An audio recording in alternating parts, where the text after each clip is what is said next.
आने वाले यूपीपीसीएस तथा आरओ एग्ज़ाम के लिए सभी सब्जेक्ट के चैप्टर वाइज एमसीक्यू कर रहे हैं। इसके पहले हम लोगों ने इन्वायरमेंट एंड इकोलॉजी के सभी complete chapter wise MCQ discuss किया है, जिसकी एक प्लेलिस्ट है, आप लोग जाकर जरूर देखिएगा। और अब हम लोग इसी सीरीज़ में इंडियन ज्योग्राफी के प्रश्नों को सॉल्व कर रहे हैं, जिसका ये सेकेंड पार्ट है, जिसमें आज हम लोग अपवाह तंत्र को डिस्कस करेंगे। पहला क्वेश्चन है कि सुंदरवन डेल्टा का निर्माण करने वाली नदियाँ कौन सी है, तो इसमें हो जाएगी गंगा तथा ब्रह्मपुत्र। नेक्स्ट है, निम्नलिखित में से कौन सी नदी फतुहा के पास गंगा में मिलती है, तो ये हो जाएगी पुनपुन नदी। पुनपुन नदी बिहार की है, लेकिन ये यूपीपीसीएस में भी पूछा गया है। निम्नलिखित में से कौन सा सही है, जो रामगंगा नदी है ये कन्नौज के पास गंगा नदी में मिलती है, बिल्कुल सही है। बेतवा नदी प्रयागराज के पास यमुना नदी में मिलती है, तो इसका दूसरा गलत है, इसका केवल पहला सही है।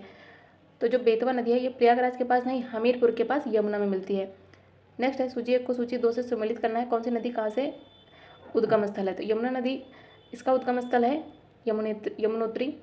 कृष्णा निकलती है महाबलेश्वर महाराष्ट्र से। गोदावरी का उद्गम स्थल है नासिक से, तथा महानदी ये निकलती है सिहावा पहाड़ी से। नेक्स्ट है, निम्नलिखित में से किस स्थान पर अलकनंदा तथा भागीरथी मिलते हैं, तो ये हो जाएगा देवप्रयाग। तो भागीरथी व अलकनंदा ये देवप्रयाग उत्तराखंड में एक दूसरे से मिलते हैं, और यहीं से दोनों नदियों की जो संयुक्त धारा है उसको गंगा के रूप में जाना जाता है। तथा पिंडर और अलकनंदा नदी ये कर्णप्रयाग में मिलते हैं, और मंदाकिनी तथा अलकनंदा नदी ये रुद्रप्रयाग में मिलते हैं। निम्नलिखित में से कौन सी नदी और उसकी सहायक नदी सही सुमेलित नहीं है, मलप्रभा नदी कृष्णा की सहायक है, तो मलप्रभा घटप्रभा ये सभी कृष्णा की सहायक हैं। हेमवती ये कावेरी की सहायक नदी है। मंजरा गोदावरी की है, लेकिन प्राणहिता ये महानदी की नहीं, ये भी गोदावरी की सहायक नदी है, तो इसका हो जाएगा ऑप्शन डी, और ये पीसीएस के 2023 में ही पूछा गया था। नेक्स्ट है, सुवर्णरेखा नदी किस गांव के पास से निकलती है, तो ये नगरी के पास से निकलती है, और इसकी प्रमुख सहायक नदी कौन सी है, राड़ू, कांची तथा खरकई। नेक्स्ट है गंडक नदी का दूसरा नाम क्या है, तो इसे ही नारायणी के नाम से जाना जाता है। इसका उद्गम कहाँ से होता है, ये नेपाल से होता है। नेक्स्ट है, कोसी मैदान के माध्य समुद्र तल से औसत ऊंचाई कितनी है, तो यह 30 मीटर। नेक्स्ट है, नासिक जिले में त्र्यंबक पहाड़ी से निकलने वाली कौन सी नदी है, तो इसमें हो जाएगी बैतरणी नदी। नेक्स्ट है, निम्नलिखित में से एमपी की कौन सी नदी है जो 3 राज्यों में प्रवाहित होती है, तो ये हो जाएगी माही नदी, और माही नदी कर्क रेखा को 2 बार काटती है, और इसका उद्गम कहाँ है, एमपी के धार जिले में विंध्याचल पर्वत से है। इसकी प्रमुख सहायक नदियों की बात करें तो इसमें आता है जाखम, सोम, चाप तथा अनस। नेक्स्ट है, पूर्णा नदी किसकी सहायक नदी है, तो ये ताप्ती की सहायक नदी है, और पूर्णा नदी ये महाराष्ट्र के औरंगाबाद जिले में अजंता श्रेणी से निकलती है। नेक्स्ट है, निम्नलिखित में से कौन सी नदी घाटी बेसिन क्षेत्रफल की दृष्टि से सबसे बड़ा है, तो ये हो जाएगा महानदी, और इसका उद्गम स्थल कहाँ से है, तो ये रायपुर जिले में छत्तीसगढ़ से इसका उद्गम स्थल होता है। महानदी के विस्तार की, तो इसका विस्तार है छत्तीसगढ़, उड़ीसा, झारखंड, एमपी तथा महाराष्ट्र में। नेक्स्ट है, तीस्ता नदी पहले गंगा की सहायक नदी थी, जो कि आजकल ब्रह्मपुत्र की सहायक नदी है, पहला बिल्कुल सही है। और नदी अपहरण ये हिमालय की नदियों का एक प्रमुख गुण है, इसी कारण अब यह ब्रह्मपुत्र की सहायक नदी है, तो इसका कारण भी सही है, कथन भी सही है, साथ में व्याख्या भी कर रहा है। नेक्स्ट है, निम्नलिखित में से कौन सी नदी भारतीय गंगा नदी बेसिन का हिस्सा नहीं है, तो इसमें हो जाएगा जोंग नदी। किसकी सहायक है ये महानदी की सहायक है। नेक्स्ट है, दामोदर, कोयल तथा सुवर्णरेखा नदियां निम्नलिखित में से कहाँ से निकलती हैं, तो इनका उद्गम स्थल है छोटा नागपुर पठार से, और दामोदर नदी को बंगाल का शोक भी कहते हैं, तथा बराकर, जमुनी और बरकी ये सभी दामोदर की प्रमुख सहायक नदियां हैं। और यदि बात करें कोयल नदी की, तो इसका उद्गम छोटा नागपुर पठार से होता है। कोयल नदी पलामू टाइगर रिजर्व जो कि एमपी में है, यहाँ से निकलती है, और यहाँ से 2 नदियाँ दक्षिण कोयल और उत्तरी कोयल नदी में ये विभाजित हो जाती है। नेक्स्ट है, निम्नलिखित तुलना के आधार पर हिमालयी नदियों का प्रायद्वीपीय नदियों से तुलना करना है। तो जो अधिकांश हिमालयी नदियाँ हैं ये 12 मासी हैं, जबकि जो प्रायद्वीपीय नदियाँ हैं ये वर्षा पर निर्भर करती हैं। तो पहला बिल्कुल सही कह रहा है। दूसरा कह रहा है कि जो हिमालयी नदी है इसकी ढाल प्रायद्वीपीय की तुलना में अधिक खड़ा है, तो इसका दूसरा भी सही है। प्रायद्वीपीय जो नदी है ये हिमालयी नदी की तुलना में अपने रास्ते में अधिक क्षरण का कारण बनती है, तो प्रायद्वीपीय नहीं बनती, ये बनती हिमालयी नदी, तो इसलिए इसका तीसरा गलत हो जाएगा। इसका सही है केवल 1 और 2। तो जो प्रायद्वीपीय नदियां हैं ये चौड़ी होती हैं, लगभग संतुलित और उथली घाटियों से होकर बहती हैं। यहाँ वर्षा कम होती है, इसलिए इन नदियों में ग्रीष्म ऋतु में जल की मात्रा भी कम हो जाती है, और इन नदियों का ढाल प्रवणता अत्यंत मंद है, मतलब कि धीमा है। नेक्स्ट है, निम्नलिखित में से कौन सी नदी हिमालय पार मतलब कि ट्रांस हिमालयन नदी है, तो हो जाएगी सतलज नदी। इसका उद्गम कहाँ से होता है, ये होता है तिब्बत में मानसरोवर झील के निकट राकस्थाल से। और यह भारत में हिमाचल प्रदेश से प्रवेश करती है। हिमाचल प्रदेश के शिपकीला दर्रे से प्रवेश करती है, तो ये दर्रा भी याद रखिएगा। और हिमाचल प्रदेश में इस नदी पर ही भाखड़ा नागल बांध बनाया गया है और बांध के पीछे एक विशाल जलाशय का भी निर्माण किया गया है, जो कि गोविंद सागर जलाशय के नाम से जाना जाता है। सतलज नदी पाकिस्तान में चिनाब से मिलती है।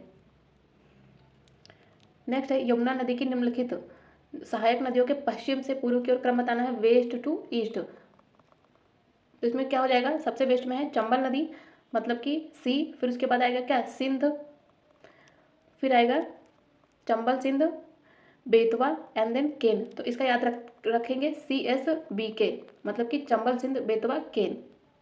CSK हम लोग याद रखते हैं ना, चेन्नई सुपर किंग्स, तो उसी से याद रख लेंगे हम लोग, CSK में बी ऐड कर लेंगे, तो ये हो जाएगा चंबल सिंध बेतवा और केन। कश्मीर में पहलगांव किस नदी के किनारे बसा है, तो ये बसा है लिद्दर नदी के किनारे। और यह अमरनाथ यात्रा का एक महत्वपूर्ण पड़ाव भी है। भारत में चंद्र और भागा नदियाँ किस क्षेत्र में बहती हैं, तो ये बहती हैं लाहौल क्षेत्र में। नेक्स्ट है बेतवा नदी कहाँ से निकलती है, तो ये विंध्य पहाड़ी से निकलती है, ये रिपीटेड क्वेश्चन है। और ये हमीरपुर के निकट यमुना में मिलती है। निम्नलिखित में से किस नदी के ऊपर मार्ग में मीठा जल परंतु निचले भाग में खारा जल प्रवाहित होता है, तो हो जाएगी लूनी नदी। कहाँ से प्रवाहित होती है, राजस्थान से। और यह दक्षिण पश्चिम में अरावली श्रेणी में स्थित नाग पर्वत से निकलती है और यह कच्छ के रण में लुप्त होती है, ये याद रखेंगे, खंभात में नहीं, कच्छ के रण में। और नाग पहाड़ी मतलब जहाँ से ये इसका उद्गम होता है वहाँ पे बाड़मेर तक इसका मीठा जल मिलता है, लेकिन बालतोरा तक पहुँचते इसका जल खारा हो जाता है। मोरी बंद डेल्टा निम्नलिखित में से किस डेल्टा का उप विभाग है, तो ये है बंगाल डेल्टा का। नेक्स्ट है निम्नलिखित में से कौन सी नदी अपने भ्रंश घाटी प्रवाह के लिए प्रसिद्ध है, तो हो जाएगी दामोदर नदी। निम्नलिखित में से किस स्थान पर कोसी नदी गंगा से मिलती है, ये मिलती है कुर्सेला में। कोसी को ही बिहार का शोक भी कहते हैं और दामोदर को बंगाल का शोक कहते हैं। नेक्स्ट है निम्नलिखित में से गंगा नदी घाटी का भाग कौन सी उप नदी है, तो हो जाएगी उत्तरी कोयल नदी और यह एक सोन की ट्रिब्यूटरी है। ये यूपी पीसीएस में भी पूछा गया है। नेक्स्ट है किस नदी की घाटी जो खैरी खड्ड भूमि है उसके लिए विख्यात है, तो हो जाएगी चंबल नदी। चंबल नदी की बात करें तो ये अभी हम लोगों ने देखा, ये यमुना की सहायक है और ये एमपी में जनापाव पहाड़ी मऊ से निकलती है। प्राचीन नाम इसका क्या है, चरमन्यवती। और इस पर 4 विद्युत परियोजनाएं भी हैं, गांधी सागर परियोजना, राणा सागर परियोजना, जवाहर सागर तथा कोटा बैराज। और चूलिया जलप्रपात भी चंबल नदी पर स्थित है। कहाँ पे, कोटा राजस्थान में। भारत की निम्नलिखित नदियों में से कौन पश्चिमी घाट से नहीं निकलती है, तो इसमें हो जाएगी ताप्ती नदी।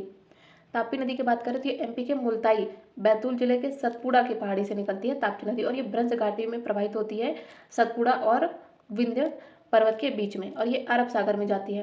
और गोदावरी की बात करें तो पश्चिमी घाट में स्थित त्र्यंबकेश्वर पहाड़ी से निकलती है और ये बंगाल की खाड़ी में जाती है। कावेरी ये ब्रह्मगिरी कर्नाटक से निकलती है, ये भी बे ऑफ बंगाल में जाती है। भारत की सबसे लंबी नदी कौन सी है, तो हो जाएगी गंगा नदी। तो सबसे लंबी नदी कौन सी है, गंगा है। सेकंड पर आता है गोदावरी 1465 किलोमीटर। यदि सिंधु की बात करें तो इसकी लंबाई है 800 किलोमीटर एंड ब्रह्मपुत्र ये है 916 किलोमीटर। नेक्स्ट है भारत का दूसरा बड़ा बेसिन कौन सा है, तो हो जाएगा गोदावरी बेसिन। पहला कौन सा था, महानदी बेसिन। नेक्स्ट है निम्नलिखित में से कौन सी नदी चंबल में नहीं मिलती है, तो हो जाएगी बेतवा, क्योंकि ये यमुना की सहायक नदी है। और शिप्रा, काली सिंध तथा पार्वती ये सभी चंबल की सहायक नदी है। और चंबल ये एमपी के मऊ के निकट जनापाव पहाड़ी से निकलती है। यह अपनी बैडलैंड टोपोग्राफी के लिए प्रसिद्ध है। यहाँ पे जो उत्खात भूमि होती है इसी को बीहड़ कहा जाता है चंबल में।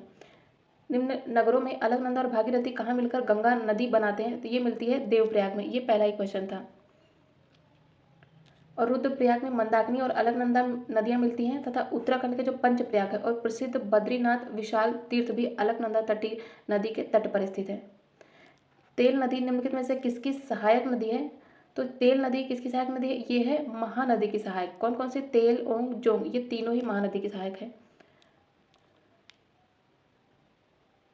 और महानदी की अन्य सहायक नदियों की बात करें तो इसमें आता है इब, हसदो, तवा किस नदी की सहायक नदी है, तो तवा नर्मदा की सहायक नदी है। दूध गंगा नदी निम्न में से किसमें अवस्थित है, तो यह है जम्मू और कश्मीर में।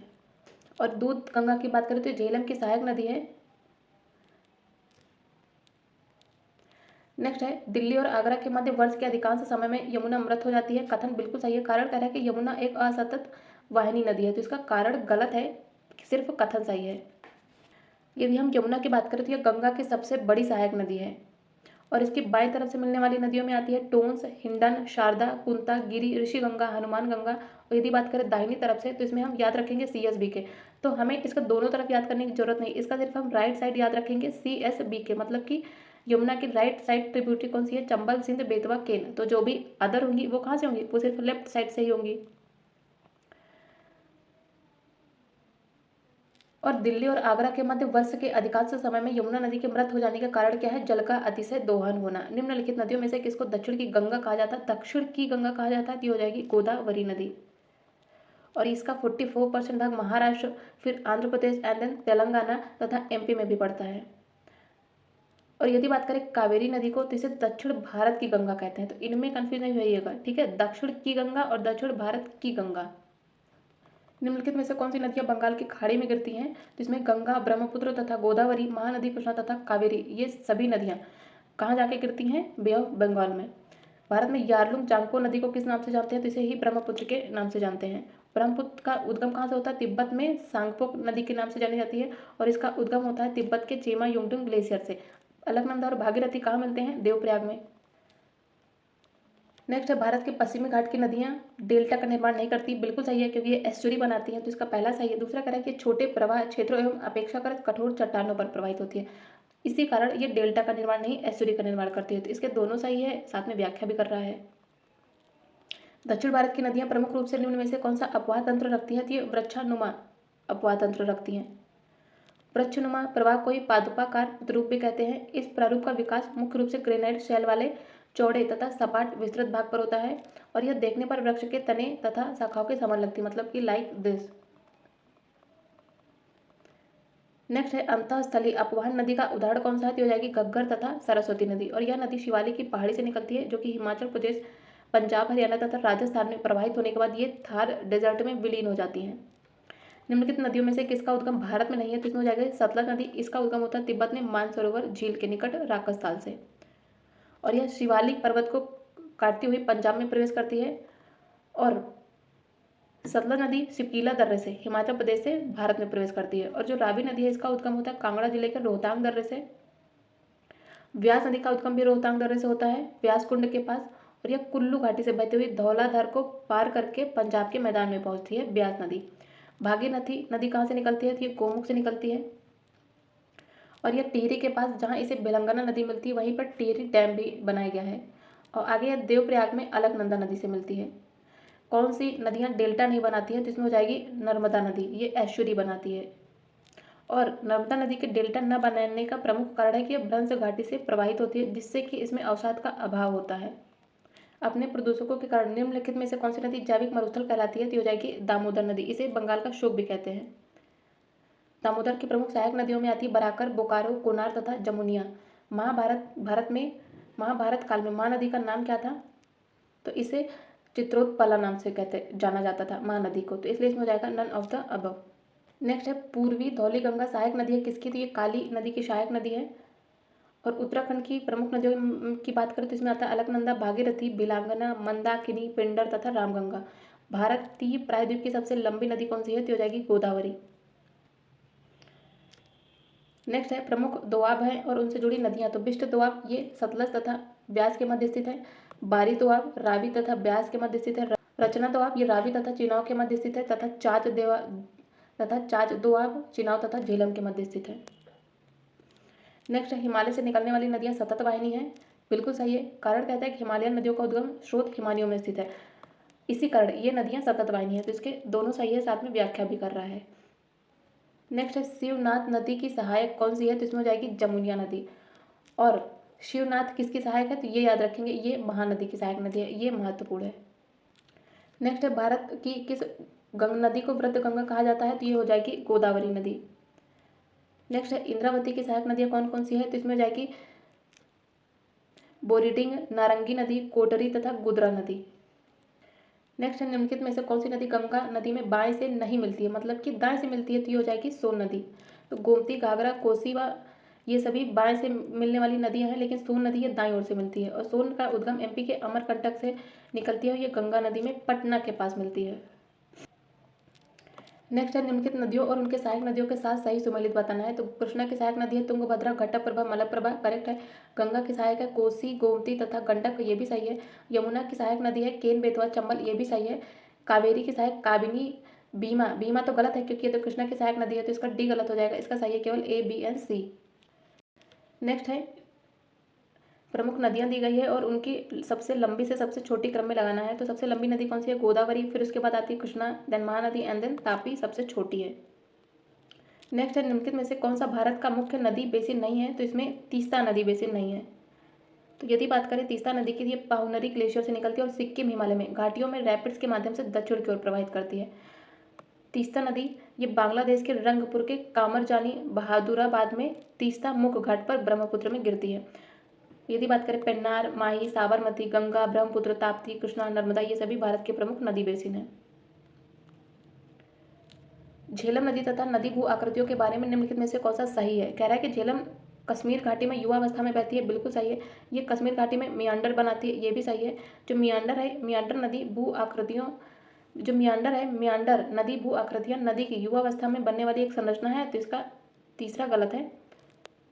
चौथा कह रहा है कि मियांडर एक संरचना है जो कि नदी की प्रौढ़ावस्था मतलब कि परिपक्व अवस्था में बनती है, तो इसका सही है 1, 2 एंड 4। झेलम की बात करें तो यह सिंधु की एक सहायक नदी है और यह एक सक्रिय गहरी घाटी से पाकिस्तान में प्रवेश करने से पहले श्रीनगर और वुलर झील में बहती है।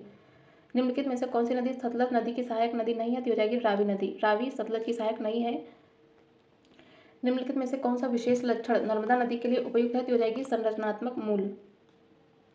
तो इनकी उत्पत्ति भूगर्भिक हलचलों के परिणामी प्रभाव द्वारा अपभ्रंश घाटी में हुआ है और ये नदियां प्रायद्वीपीय भारत के सामान्य ढाल मतलब कि दक्षिण से पूर्व की ओर इनका अनुसरण नहीं करती। ये अपभ्रंश संरचना का अनुसरण करते हुए अरब सागर में जाकर मिलती हैं।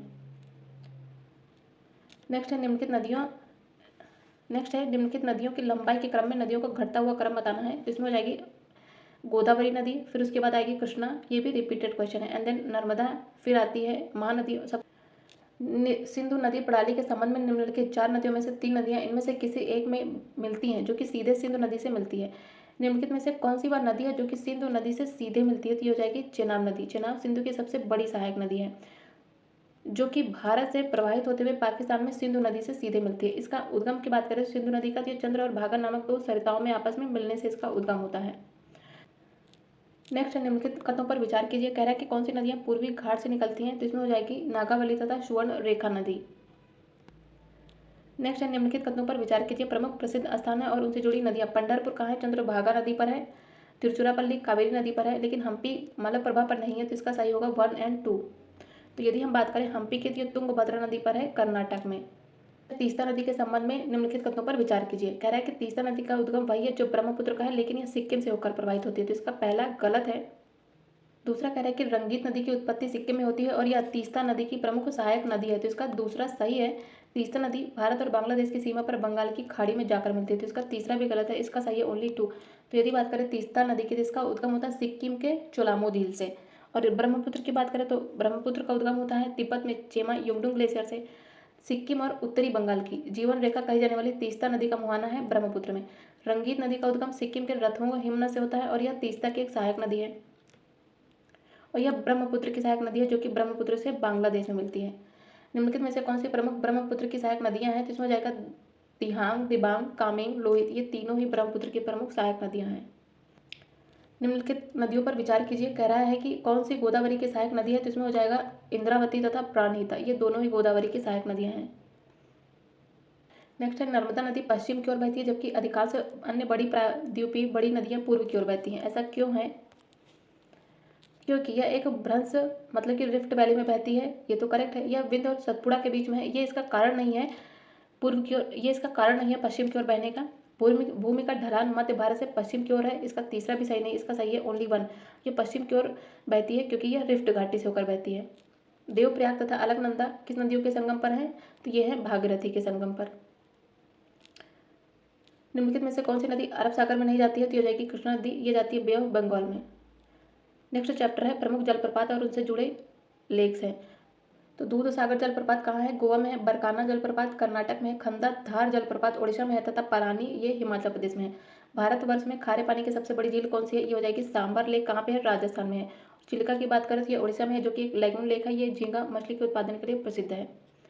और यदि बात करें सांबर की, तो ये राजस्थान में जयपुर में है और ये भारत की अंतःस्थलीय वृहत्तम खारे पानी की झील है। लोनार की बात करें तो ये महाराष्ट्र के बुल्ढाना में स्थित है और यह ज्वालामुखी या उल्कापात के द्वारा निर्मित है। वुलर झील जो कि जम्मू कश्मीर में है और ये भारत की सबसे बड़ी ताजे पानी की झील है। और यही मतलब कि वुलर झील झेलम नदी पर गोखुर झील का निर्माण करती है। निम्नलिखित में से भारत के पूर्वी तट पर स्थित सबसे बड़ी लैगून लेक कौन सी है? चिल्का है। कहाँ पे है? उड़ीसा में है। नेक्स्ट है, निम्नलिखित में से कौन सा एक सही सुमेलित नहीं है? पहला कह रहा है हुंड्रू जलप्रपात कहाँ है? सुवर्णरेखा नदी पर। करेक्ट है। चचाई जलप्रपात बिहार नदी पर है, ये भी सही है। धुआंधार जलप्रपात नर्मदा नदी पर है, ये भी सही है। बूढ़ा घाघ जलप्रपात कांची नदी पर नहीं है, ये है बूढ़ा घाघ नदी पर ही, तो इसका ऑप्शन डी सही नहीं है। नेक्स्ट है, निम्नलिखित में से कौन से एक मीठे पानी की झील है? तो इसमें लोकटक तथा वुलर दोनों ही मीठे पानी की झील है। लोकटक कहाँ है? मणिपुर में। नेक्स्ट है, प्रमुख झीलें हैं और उनसे जुड़ी अवस्थी है। साला लेक कहाँ है? ये पीसीएस 2023 में पूछा भी गया था। साला लेक है अरुणाचल प्रदेश में। बड़खल झील कहाँ है? हरियाणा में है। लोकटक झील ये मणिपुर में है तथा कलिवेली झील ये तमिलनाडु में है। निम्नलिखित में से कौन सा जलप्रपात नर्मदा नदी पर नहीं है? तो हो जाएगी भाल कुंड जलप्रपात। कपिल धारा, दुग्ध धारा, भेड़ाघाट ये तीनों ही नर्मदा नदी पर स्थित है। नेक्स्ट है, निम्नलिखित में से कौन भारत का सबसे ऊंचा जलप्रपात है? तो हो जाएगा कुच्चिकल जलप्रपात। कहाँ पर है ये? कर्नाटक के वराही नदी में है। 455 मीटर है ये ऊंचा। और यदि बात करें जोग जलप्रपात की, तो ये भी कर्नाटक में है, लेकिन ये शरावती नदी पर है। इसे ही महात्मा गांधी या जोग या गरसुप्पा वाटरफॉल भी कहते हैं। नेक्स्ट है, प्रमुख जलप्रपात और उनसे जुड़ी नदियां। दूधसागर जलप्रपात कहाँ है? मांडवी नदी पर है, गोवा में। डुडुमा जलप्रपात मच्छकुंड नदी पर है। गोकाक जलप्रपात खटप्रभा नदी पर है, जो कि कृष्णा की सहायक है, तथा जोग जलप्रपात यह है शरावती नदी पर। नेक्स्ट है, प्रमुख लेक्स हैं। तो अष्टमुडी लेक कहाँ पे है? केरल में है। पुलिकट झील कहाँ है? आंध्र प्रदेश और तमिलनाडु की बॉर्डर पर है।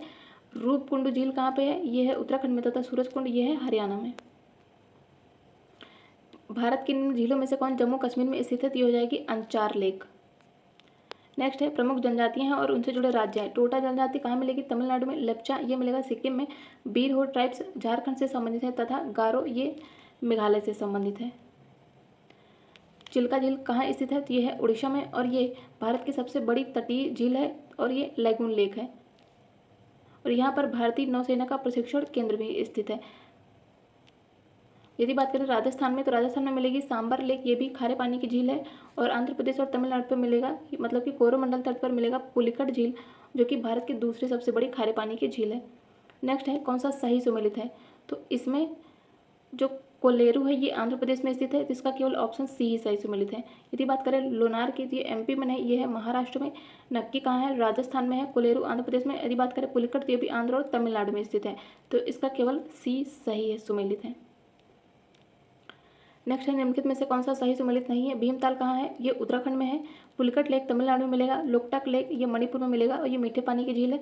रूपकुंड ये अभी हम लोगों ने देखा, ये है उत्तराखंड में, ना कि हिमाचल प्रदेश में। हिमाचल प्रदेश में है रेणुका झील, जो कि एक रामसार साइट्स भी हैं, तो इसका हो जाएगा ऑप्शन डी, जो कि सही सुमेलित नहीं है।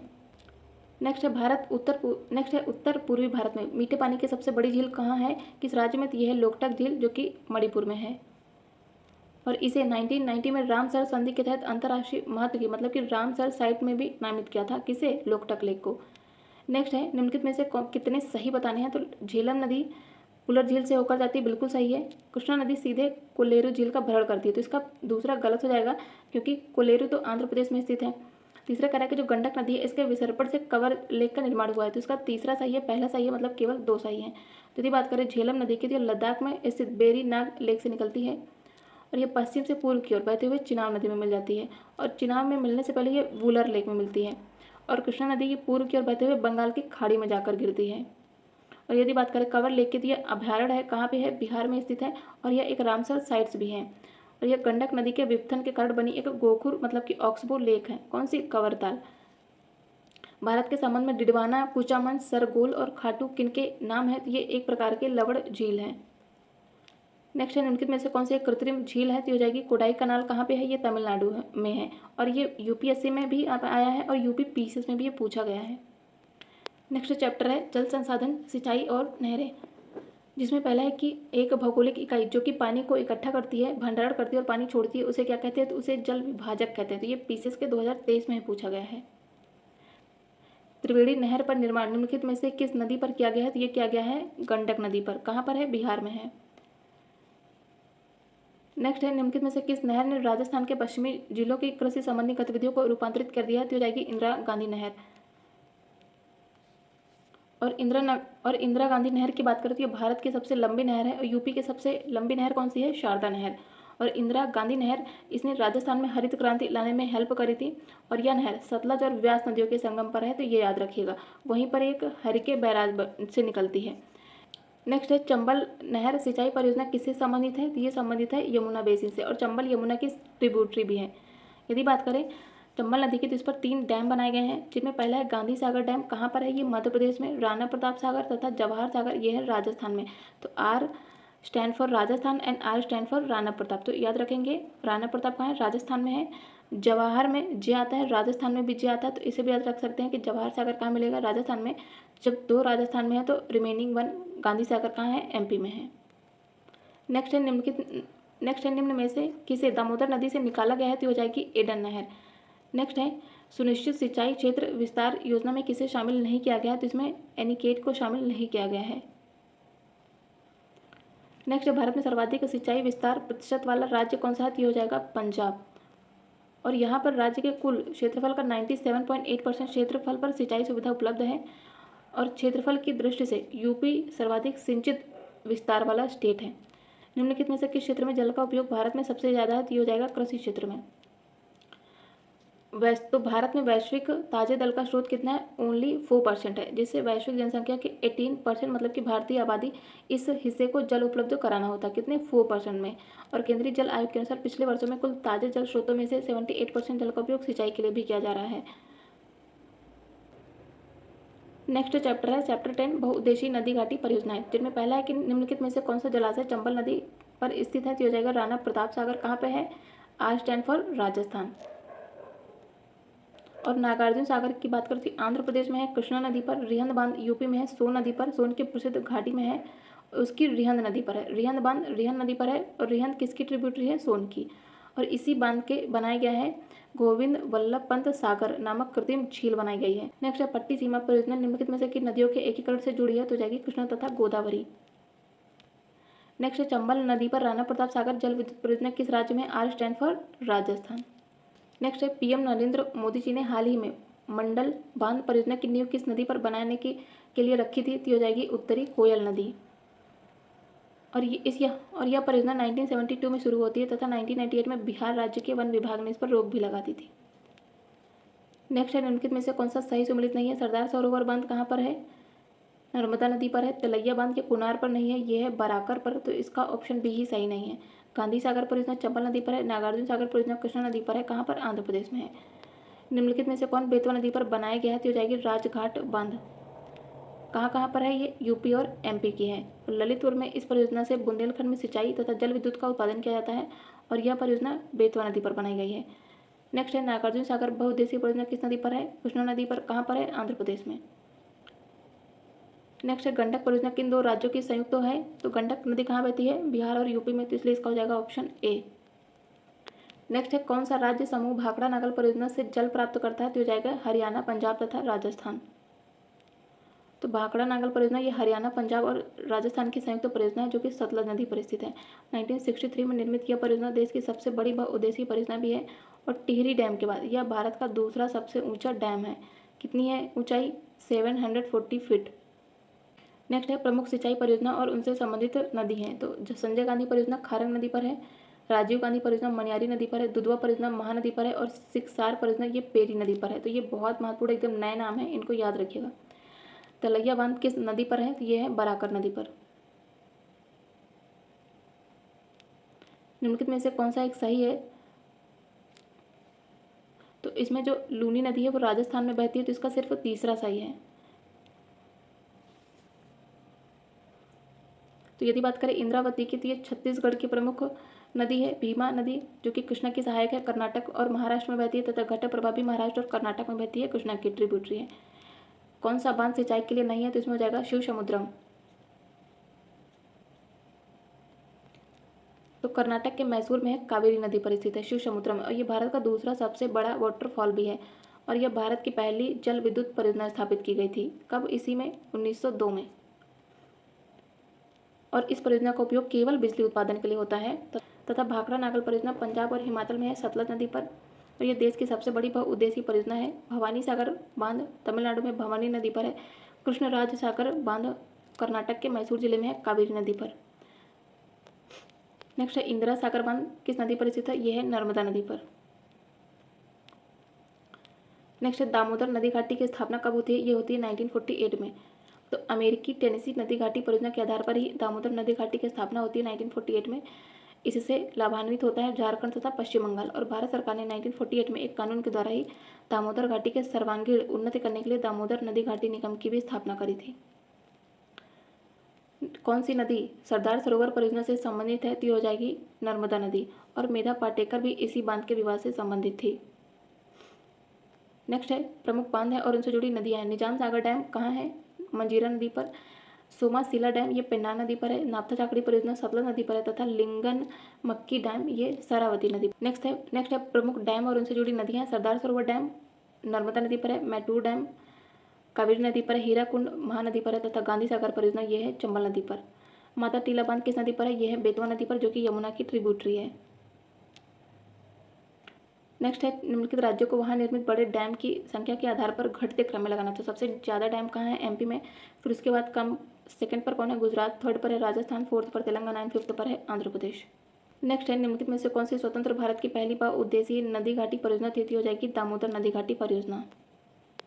नेक्स्ट है निम्नलिखित कथनों को पढ़िए और सही विकल्प का चयन करिए। पहला कथन कह रहा है कि भारत को 20 कृषि जलवायु प्रदेश में बांटा गया है, तो इसको 20 नहीं, इसको 15 कृषि जलवायु प्रदेश में बांटा गया, तो इसका पहला गलत हो जाएगा। दूसरा कह रहा है कि भारत को 15 कृषि पारिस्थितिकी प्रदेशों में बांटा गया, तो इसका ये भी गलत है। एक्चुअली अपोजिट लिखा है, क्योंकि भारत को 20 कृषि पारिस्थितिकी प्रदेश में बांटा गया है। तीसरा ये कह रहा है जो पश्चिमी हिमालय है ये शीत शुष्क हिमालयी पारिस्थितिकी प्रदेश का कवरेज क्षेत्र पश्चिमी हिमालय प्रदेश के कवरेज क्षेत्र से ज़्यादा है, तो इसका तीसरा भी गलत है। इसके सभी कथन गलत हैं। नेक्स्ट है निम्नलिखित में से कौन सा कृषि पद्धतियों का सही क्रम है? तो इनमें सबसे पहले क्या किया जाता है? पहले तो मिट्टी को तैयार किया जाता है, फिर उसकी बुआई की जाती है, देन सिंचाई की जाती है, सबसे लास्ट में कटाई की जाती है। नेक्स्ट है कौन सी क्रांति किससे संबंधित है? तो यदि बात करें गोल्डन क्रांति की, तो ये संबंधित है बागवानी तथा शहद से। ग्रे क्रांति संबंधित है उर्वरक उत्पादन से। पीली क्रांति मतलब कि येलो रेवोल्यूशन संबंधित है तिलहन उत्पादन से। और ये क्वेश्चन आया था आरओ 2024 में, जो कि अभी कैंसिल हो गया था। काली क्रांति मतलब कि ब्लैक रेवोल्यूशन संबंधित है पेट्रोलियम उत्पादन से।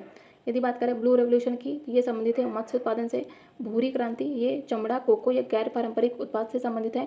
गुलाबी क्रांति संबंधित है प्याज या झींगा उत्पादन से। सिल्वर क्रांति सफ़ेद से संबंधित। सिल्वर क्रांति संबंधित है कपास से। लाल क्रांति मांस या फिर टमाटो उत्पादन से संबंधित है। श्वेत क्रांति दुग्ध उत्पादन से, तथा रजत क्रांति अंडा या कुक्कुट उत्पादन से संबंधित है। नेक्स्ट 2020 से 21 में निम्नलिखित में से कौन सा राज्य देश में मूंगफली का सबसे बड़ा उत्पादक था? तो ये था गुजरात। इसके बाद सेकंड पर था राजस्थान एंड थर्ड पर था तमिलनाडु। नेक्स्ट है करेवा किस प्रकार की खेती के लिए प्रसिद्ध है? तो यह है केसर के लिए। और कश्मीरी भाषा में करेवा का शाब्दिक अर्थ है उन्नत टेबल लैंड। जो करेवा मृदा है इसमें समतल शीर्ष वाले टीले होते हैं, जो कि कश्मीर घाटी के चारों तरफ से घेरे हुए हैं। और करेवा के निक्षेपों में रेत, गाद मिट्टी, रोल मिट्टी ये सभी पाए जाते हैं, और यह घाटी कृषि और बागवानी फसलों के लिए लोकप्रिय है। नेक्स्ट है निम्नलिखित राज्यों पर विचार करें। कह रहा है कि भारत में चावल उत्पादक राज्यों के रूप में कौन सा आरोही क्रम में लगाना है? आरोही क्रम मतलब कि बढ़ते हुए क्रम 1 2 3 4 के ऑर्डर में। तो सबसे ज़्यादा किसका है चावल में? पश्चिम बंगाल का है। और पश्चिम बंगाल कहाँ है सबसे ज़्यादा? मतलब ऑप्शन लास्ट में सबसे पश्चिम बंगाल है, जो कि सिर्फ और सिर्फ ऑप्शन डी में ही है। तो सबसे कम मिलेगा आंध्र प्रदेश में, देन पंजाब में, देन यूपी में, एंड सबसे ज़्यादा मिलेगा पश्चिम बंगाल में। तो पश्चिम बंगाल चावल और जूट दोनों के ही उत्पादन में पहला स्थान है। और यूपी की बात करें तो गेहूं में, कुल खाद्यान्न में, गन्ने में, आम में और दुग्ध उत्पादन में फर्स्ट पर है। निम्न कॉफ़ी उत्पादक क्षेत्रों में से कौन सा क्षेत्र कर्नाटक में नहीं है? तो इसमें जाएगा पुलनेज। तो भारत का कॉफ़ी एक प्रमुख उत्पादक देश है। भारत कॉफ़ी का एक प्रमुख उत्पादक देश है। यहाँ पे विश्व के कुल उत्पादन का 3% होता है। और भारत में कर्नाटक राज्य कॉफ़ी का सबसे बड़ा उत्पादक है। कर्नाटक में कॉफ़ी में चिकमंगलूर, कुर्ग तथा बाबा बुदन क्षेत्र काफ़ी उत्पादन के लिए प्रसिद्ध है। यदि पुलनेज की बात करें तो यह तमिलनाडु का कॉफ़ी क्षेत्र है। नेक्स्ट है कथन कहता है कि पंजाब, हरियाणा, यूपी ये भारत के प्रमुख गेहूं उत्पादक राज्य हैं। कथन बिल्कुल सही है। कह रहा है कि सुअपवाहित उर्वरक भूमि शीतकाल में 10 डिग्री से लेकर 15 डिग्री सेल्सियस टेम्परेचर और लगभग 75 सेंटीमीटर औसत वार्षिक वर्षा ये गेहूं उत्पादन के लिए आवश्यक है। और ये इसका कारण भी है कि पंजाब, हरियाणा तथा यूपी भारत के प्रमुख गेहूं उत्पादक राज्य हैं। तो इसके कथन भी सही है, कारण भी सही है, साथ में व्याख्या भी कर रहा है। नेक्स्ट है, निम्नलिखित में से कौन सी एक व्यापारिक फसल नहीं है? तो इसमें जो बाजरा है वह एक व्यापारिक फसल नहीं है। व्यापारिक फसलों की बात करें तो इसमें गन्ना आएगा, कपास आएगा, केला, रबर, कहवा, चाय आएगा। निम्नलिखित में से किस पहाड़ी पर चाय बागान नहीं मिलते हैं? तो ये हो जाएगा गिरनार की पहाड़ी पर। गिरनार कहाँ पर है? ये गुजरात में है। और गिरनार एक धार्मिक स्थल है, ये जैनों के लिए प्रसिद्ध है। और कानन देवन ये इडुक्की जो कि केरल में है, यहाँ पे एक चाय उत्पादक क्षेत्र है। निम्नलिखित राज्यों में से कौन इलायची एवं काली मिर्च का सबसे बड़ा उत्पादक है? तो ये हो जाएगा केरल। तो इलायची का सबसे ज़्यादा उत्पादन केरल के अलपुझा तथा काली मिर्च का सर्वाधिक उत्पादन इडुक्की डिस्ट्रिक्ट में होता है। करेवा मृतिका जो कि जाफरान मतलब कि केसर का एक स्थानीय नाम है, जाफरान इसके उत्पादन के लिए उपयोगी है। कहाँ पाई जाती है? तो ये पाई जाती है कश्मीर, हिमालय में। भारत के किन राज्यों में से किसे चीनी का कटोरा कहा जाता है? तो ये हो जाएगा उत्तर प्रदेश को, और विश्व में क्यूबा को। नेक्स्ट है, प्रमुख क्षेत्र है और उनसे जुड़ी स्थानांतरित खेती है। तो पश्चिमी घाट में स्थानांतरित खेती को कुमारी के नाम से जानते हैं, दक्षिण पूर्वी राजस्थान में वालतरे के नाम से, उत्तर पूर्वी भारत में झूम कहते हैं तथा एमपी तथा छत्तीसगढ़ में से ही डहिया के नाम से जाना जाता है। निम्नलिखित में से कौन भारत का राज्य रबड़ के उत्पादन में अग्रणी है? तो हो जाएगा केरल। और कर्नाटक की बात करते हैं सूरजमुखी तथा सुपारी के उत्पादन में अग्रणी है। भारत में एकमात्र राज्य जो कि केसर का उत्पादन करता है तो हो जाएगा जम्मू एंड कश्मीर। निम्नलिखित में से कौन सी एक नकदी फसल नहीं है? तो इसमें हो जाएगा ज्वार, बाजरा, ये सभी नकदी या फिर व्यापारिक फसलें नहीं हैं। नेक्स्ट है, मत्स्य उत्पादन का अवरोही क्रम बताना कि सबसे ज़्यादा मत्स्य उत्पादन कहाँ होता है? ये होता है आंध्र प्रदेश में, फिर उसके बाद सेकंड पर होता है पश्चिम बंगाल, थर्ड पर होता है उड़ीसा एंड फोर्थ पर होता है तमिलनाडु तथा फिफ्थ पर होता है गुजरात। नेक्स्ट है, भारत के किस राज्य में गन्ने की खेती के अंतर्गत सबसे अधिक भूमि है? तो हो जाएगी यूपी। सेकंड पर आएगा महाराष्ट्र। भारत में आधे से अधिक सोयाबीन का उत्पादन कहाँ से होता है? ये होता है एमपी से। और प्रेजेंट में महाराष्ट्र सोयाबीन का सबसे बड़ा उत्पादक है, ये डेटा याद रखेंगे। निम्नलिखित में से किस राज्य में कृषि भूमि 60% से कम है? तो हो जाएगी बिहार। नेक्स्ट है, रेशम उत्पादन में भारत का विश्व में कौन सा स्थान है? तो इसमें हो जाएगा सेकंड स्थान है चाइना के बाद, मतलब चाइना फर्स्ट पर है। नेक्स्ट है, रबी की फसलों को कब बोया जाता है? तो अक्टूबर से नवंबर के बीच में बोया जाता है इन्हें। नेक्स्ट है, विटीकल्चर किससे संबंधित है? तो ये संबंधित है अंगूर के उत्पादन से। और सेरीकल्चर संबंधित है रेशम उत्पादन से। पिसीकल्चर मत्स्य पालन से संबंधित है। एपीकल्चर मधुमक्खी पालन तथा सिल्वीकल्चर काष्ठी पेड़ों के समर्थन से संबंधित है। निम्नलिखित में से कौन सी खरीफ की फसल नहीं है? तो इसमें हो जाएगी सरसों, ये एक रबी की फसल है। भारत के निम्न राज्यों में से किसमें तंबाकू की खेती के लिए बृहत्तम क्षेत्र है? तो ये हो जाएगा आंध्र प्रदेश, लेकिन ये 2010 की बात कर रहा है। लेकिन अब बात करें तो अब हो जाएगा कौन सा? गुजरात टॉप पर है, आंध्र प्रदेश सेकंड नंबर पर है। नेक्स्ट है, प्रमुख स्थानांतरित कृषि की बात कर रहा है तो माशा कहाँ की स्थानांतरित कृषि है? तो माशा की बात करें तो ये कहाँ की स्थानांतरित कृषि है? ये है एमपी की। उड़ीसा और आंध्र प्रदेश में पोडू के नाम से जानते हैं, माशा एमपी की है। केरल में पूनम के नाम से जानते हैं तथा असम में इसे झूम खेती के नाम से जानते हैं। नेक्स्ट, भारत में क्या निम्नलिखित में से नीली क्रांति से संबंधित है? तो हो जाएगा नीली क्रांति मत्स्य पालन से संबंधित है। अभी हम लोग पूरा डिस्कस किए हैं इसको। नेक्स्ट है, कथन कह रहा है कि भारत में हरित क्रांति के फलस्वरूप खाद्यान्नों के उत्पादन में वृद्धि हुई है। बिल्कुल सही है। भारत में हरित क्रांति के परिणाम स्वरूप क्षेत्रीय असमानताओं में वृद्धि हुई है। तो इसका कारण भी सही है, कथन भी सही है, लेकिन इसकी व्याख्या नहीं कर रहा था, इसलिए इसका हो जाएगा ऑप्शन बी। नेक्स्ट है, समानांतर फसल का एक उदाहरण कौन सा है? तो हो जाएगा गेहूं तथा सरसों। नेक्स्ट है, कथन पहला कह रहा है कि यद्यपि भारत के कुछ ही भागों में कपास उत्पादित की जाती है, लेकिन सूती वस्त्र उद्योग पूरे देश में फैला हुआ है। बिल्कुल सही है। कारण कह रहा है कि कच्चा माल वस्त्र बनाने की प्रक्रिया में अपना भार नहीं खोता है, इसीलिए। तो इसका दोनों ही कारण सही है, कारण और कथन दोनों ही सही है। तो जो कपास है, कपास भारत का उष्ण एवं उपोष्ण कटिबंधीय पौधा है। इसकी कृषि मुख्य रूप से भारत के दक्षिणी पठारी क्षेत्र में की जाती है, लेकिन इस पर आधारित सूती वस्त्र उद्योग पूरे भारत में है। निम्नलिखित में से कौन सा राज्य भारतवर्ष में रबर की खेती के लिए प्रसिद्ध है? तो हो जाएगा केरल। और रबर बोर्ड का हेडक्वार्टर कहाँ है? कोट्टायम, केरल में है। और रबर ये अमेजन बेसिन जो कि ब्राज़ील में है, वहाँ का पौधा है। इसके पौधे रोपण के लिए 2 से 3 वर्षों बाद लेटेक्स देना प्रारंभ किया जाता है। नेक्स्ट है, इनमें से कौन सा समूह मिलेट्स मतलब कि श्री अन्य फसलों का है? तो इसमें जाएगा ज्वार, कोदो, कंगनी तथा रागी। नेक्स्ट है कथन दिया है। पहला कह रहा है कि सिक्किम हिमालय करेवा के लिए प्रसिद्ध है जो कि जाफरान की खेती के लिए उपयोगी है। तो ये गलत है, सिक्किम नहीं होगा, ये होगा जम्मू एंड कश्मीर। तो पहला गलत हो गया। दूसरा कह रहा है कि हिमनद चिकनी मिट्टी और दूसरे पदार्थों का हिमोड़ पर मोटी परत के रूप में जमाव को ही करेवा कहते हैं। तो इसका दूसरा कथन सही है, लेकिन पहला गलत है।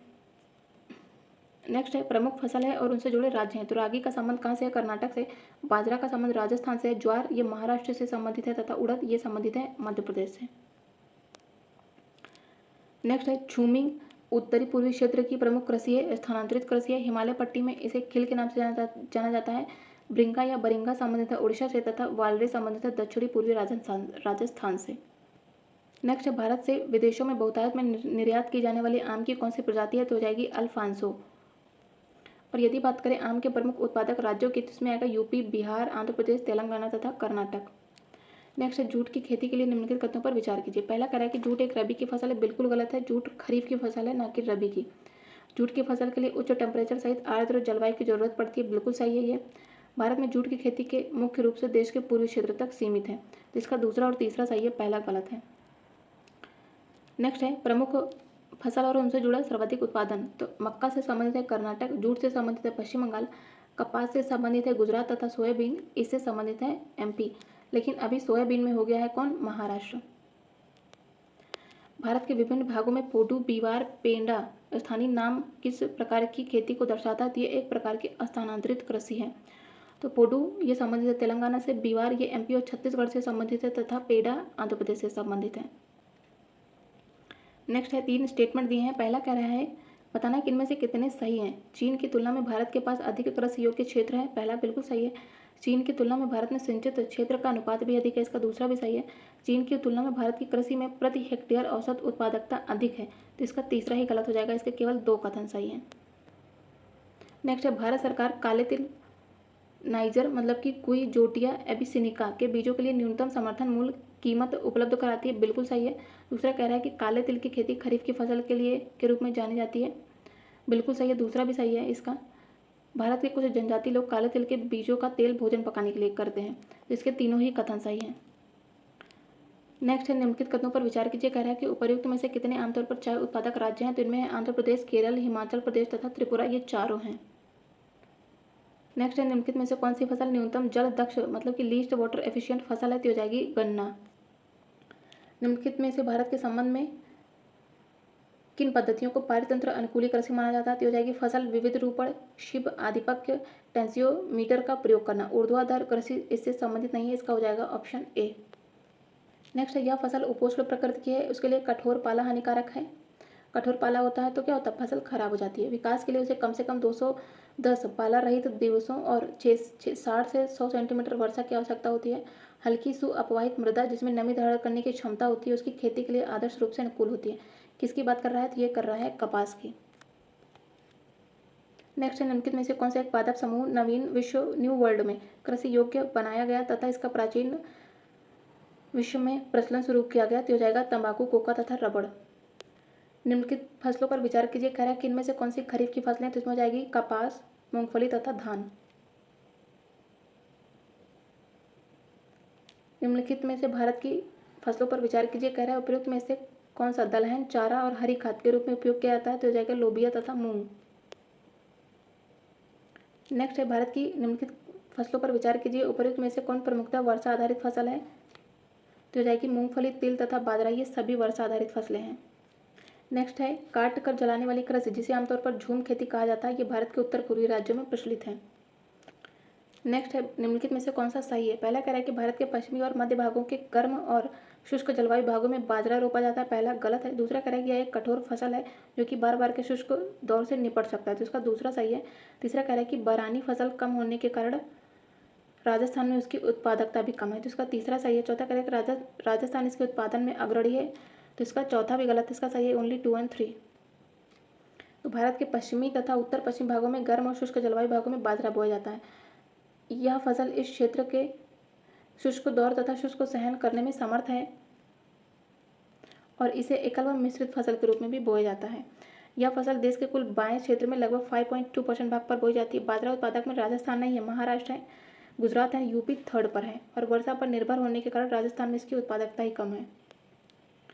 भारत में शुष्क भूमि की खेती उन प्रदेशों तक सीमित है जहां वार्षिक वर्षा 75 सेंटीमीटर से कम होती है और इन क्षेत्रों में शुष्कता को सहने में सक्षम फसलें जैसे रागी, बाजरा, मूंग, चना व ग्वार जैसी फसलें उगाई जाती है। नेक्स्ट है, निम्नलिखित में से कौन सी मवेशी नस्ल राजस्थान की नहीं है? तो हो जाएगी हल्लीकर। नेक्स्ट है, भारत सरकार के द्वारा कोयला क्षेत्र का राष्ट्रीयकरण इंदिरा गांधी के कार्यकाल में किया गया था। बिल्कुल सही है। वर्तमान में कोयला खंडों का आवंटन लॉटरी के आधार पर किया जाता है। बिल्कुल गलत है। भारत हाल के समय तक घरेलू आपूर्ति की कमी को पूरा करने के लिए कोयले का आयात करता था, लेकिन अब भारत कोयला उत्पादन में आत्मनिर्भर है। इसका तीसरा भी गलत है, इसका केवल 1 सही है। झारखंड में झरिया के पश्चात दूसरा सबसे अधिक प्रमाणित कोयला क्षेत्र कौन सा है? तो हो जाएगी उत्तरी करणपुरा। नेक्स्ट है, भारत का पिट्सबर्ग कौन सा है? तो हो जाएगा जमशेदपुर। 1907 में जमशेदपुर में जे.एन. टाटा द्वारा Tata and iron steel company की स्थापना की जाती है, मतलब कि टिस्को की स्थापना की जाती है। भारत के निम्नलिखित कोल फील्ड को दक्षिण से उत्तर की ओर लगाना है, मतलब साउथ टू नॉर्थ लगाना है। तो साउथ में क्या मिलेगा? सबसे मिलेगा साउथ में नेवेली, जो कि तमिलनाडु में है। तो इसमें 4 कहाँ पे है? बी एंड सी में।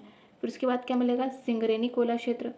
तो उसके बाद आएगा 4-1, तो ये है सिर्फ और सिर्फ ऑप्शन 3 में। तो इसमें जाएगा निवेली, सिंगरेनी, फिर उसके बाद आएगा झिलमिली एंड देन ऊपर आएगा गिरिडीह सबसे नॉर्थ में। तो निवेली कोयला क्षेत्र कहाँ पे है? तमिलनाडु में। सिंगरेनी तेलंगाना में, झिलमिली कोयला क्षेत्र छत्तीसगढ़ में तथा गिरिडीह झारखंड में।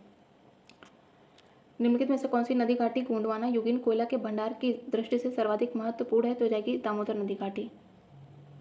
इसके अंतर्गत रानीगंज क्षेत्र, झरिया, बोकारो, कर्णपुरा आदि प्रमुख हैं। और गोंडवाना युगीन अन्य महत्वपूर्ण नदी घाटियों में बात करते तो इसमें आता है महानदी, सोन, गोदावरी, वर्धा, काहन, पेंच आदि।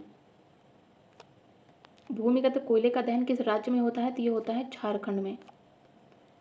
नेक्स्ट है, भारत में निम्नलिखित में से कौन सी नदी घाटी कोयले के भंडारण में समृद्ध है?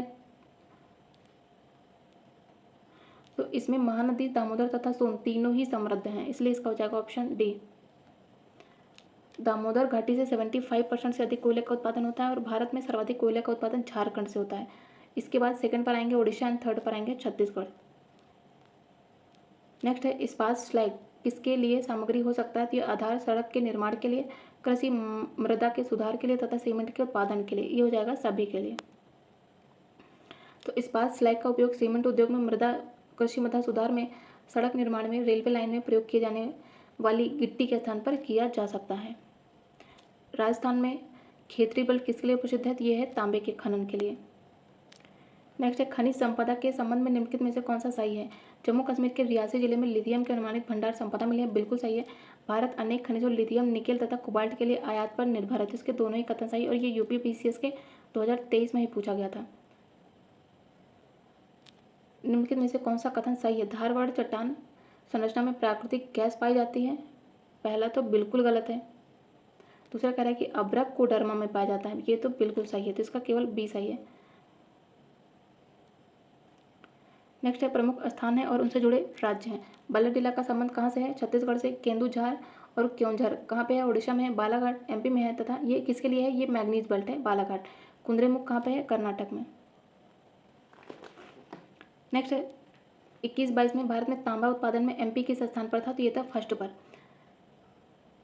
सेकंड पर कौन था? राजस्थान। और थर्ड पर झारखंड। नेक्स्ट है, खान मंत्रालय की वार्षिक रिपोर्ट 2020-21 के अनुसार निम्नलिखित में से कौन से 2 राज्य भारत में लौह अयस्क के प्रमुख उत्पादक हैं? तो इसमें हो जाएगा उड़ीसा तथा छत्तीसगढ़। भारत में लौह अयस्क के संबंध में निम्नलिखित में से कौन सा सही नहीं बताना है? तो हमारे देश में मुख्यतः हेमाटाइट और मैग्नेटाइट लौह अयस्क के भंडार हैं। बिल्कुल सही है। देश के लौह अयस्क के कुल सिंचित भंडार का लगभग 80% झारखंड तथा उड़ीसा में है, तो इसका दूसरा ही सही नहीं है। भारत का कौन सा राज्य थोरियम उत्पादन में अग्रणी है? तो हो जाएगा केरल। थोरियम एक रेडियो एक्टिव एलिमेंट है, इसका परमाणु ऊर्जा के उत्पादन में प्रयोग किया जाता है। भारत में प्रथम कोयला खान कहाँ खोदी गई थी? तो हो जाएगी रानीगंज, वेस्ट बंगाल में है। और ब्रिटिश ईस्ट इंडिया ने 1774 में दामोदर नदी के पश्चिमी किनारे पर रानीगंज में कोयले का वाणिज्यिक खनन आरंभ किया था। इल्मेनाइट, जो कि भारतीय तटीय रेखा के साथ व्यापक रूप से वितरित है, किसका खनिज है? तो यह है टाइटेनियम का। पश्चिमी सिंहभूम में स्थित चिड़िया की सबसे प्रसिद्ध विशेषता क्या है? तो यह एक लौह अयस्क खनन है। नेक्स्ट है, निम्नलिखित में से कौन सा सही सुमेलित नहीं है? तांबे के लिए चित्रदुर्ग प्रसिद्ध नहीं है। तांबे के लिए चित्रदुर्ग प्रसिद्ध नहीं है। तांबा मिलेगा राजस्थान के खेतरी में। लौह अयस्क ये बेल्लारी में प्राप्त होता है, बिल्कुल सही है। मैग्नीज के लिए भीलवाड़ा नहीं है, मैग्नीज मिलेगा एमपी के कटनी बालाघाट क्षेत्र में, तो इसका तीसरा भी सही नहीं है और पहला भी सही नहीं है। बॉक्साइट के लिए प्रसिद्ध है कटनी एमपी, तो इसका 1 और 3 सही नहीं है और यही पूछा है, तो इसलिए इसका हो जाएगा ऑप्शन सी। तो तांबे का खनन होता है राजस्थान के खेतड़ी झुंझुनू से, मैग्नीज का खनन होता है एमपी महाराष्ट्र तथा उड़ीसा से, लेकिन चित्रदुर्ग जो कि कर्नाटक में है, तो चित्रदुर्ग और बेल्लारी ये लौह अयस्क का खनन क्षेत्र है। और कटनी, कोरापुट तथा बोलांगीर जो कि ओडिशा में है, ये बॉक्साइट का उत्पादन करते हैं, तथा भीलवाड़ा ये तांबे के लिए प्रसिद्ध है। राजस्थान में खेतड़ी किसके लिए है, तो यह है तांबे के लिए। नेक्स्ट है, निम्नलिखित में से कौन सा अधात्विक खनिज है, तो इसमें हो जाएगा संगमरमर जो कि अधात्विक खनिज है, और मैग्नीज, चांदी तथा सीसा ये सभी धात्विक खनिज हैं। अधात्विक खनिज की बात करें तो यह रासायनिक तत्वों का वह समूह होता है जिसके पिघलने पर कोई नया उत्पाद उत्पन्न नहीं होता, जैसे कि रेत, संगमरमर तथा चूना। उर्वरक उद्योग के लिए कौन सा कच्चा माल नहीं है, तो इसमें कास्टिक सोडा नहीं है। भारतीय खनिज पदार्थों का भंडार किसे कहा जाता है, तो हो जाएगा छोटा नागपुर पठार को। एमपी का पन्ना जिला किस खनिज के लिए प्रसिद्ध है, तो यह है हीरे के लिए। नेक्स्ट है, प्रमुख कोयला क्षेत्र और उनकी अवस्थिति है। तालचेर कहाँ मिलेगा, महानदी घाटी में। कर्णपुरा संबंधित है दामोदर घाटी से। सिंगरौली संबंधित है सोन घाटी से। सिंगरैनी ये संबंधित है गोदावरी घाटी से। कहाँ पर है ये, तेलंगाना में है। नेक्स्ट है, प्रमुख खनन क्षेत्र और उनसे जुड़ी खनिज संपदा है। तो कालाहांडी में मिलेगा बॉक्साइड। चावर शीशे जस्ते के लिए प्रसिद्ध है राजस्थान में। कुल्लार की खान सोने के लिए है कर्नाटक में, तथा मूसाबानी ये है तांबे के लिए। नेक्स्ट है, कैमूर पठार किसके लिए प्रसिद्ध है, तो ये है चूना पत्थर के लिए। नेक्स्ट है, निम्नलिखित लौह अयस्कों में से बेलाडीला से किसका खनन होता है, तो ये होता है हेमेटाइट का। तो बेलाडीला जो कि छत्तीसगढ़ में है, यहाँ से उत्तम कोटि के हेमेटाइट लौह अयस्क का खनन होता है और यह भारत में सबसे बड़ी मशीनीकृत खान है। यहाँ से लौह अयस्क को विशाखापट्टनम बंदरगाह से जापान को निर्यात किया जाता है। निम्नलिखित में से भारत में सबसे बड़ी मशीनीकृत खान कौन सी है, तो हो जाएगी छत्तीसगढ़ में बेलाडीला। नेक्स्ट है, किस राज्य में टिन अयस्क का प्रमुख भंडार है, तो हो जाएगा छत्तीसगढ़। भारत में सबसे पुराना तेल भंडार कौन सा है, तो हो जाएगा डिगबोई असम में। और 1901 में यहाँ पर एशिया की पहली रिफाइनरी की शुरुआत होती है और यहाँ पर अभी तक उत्पादन करने वाले सबसे पुराने तेल के कुएं मिलेंगे।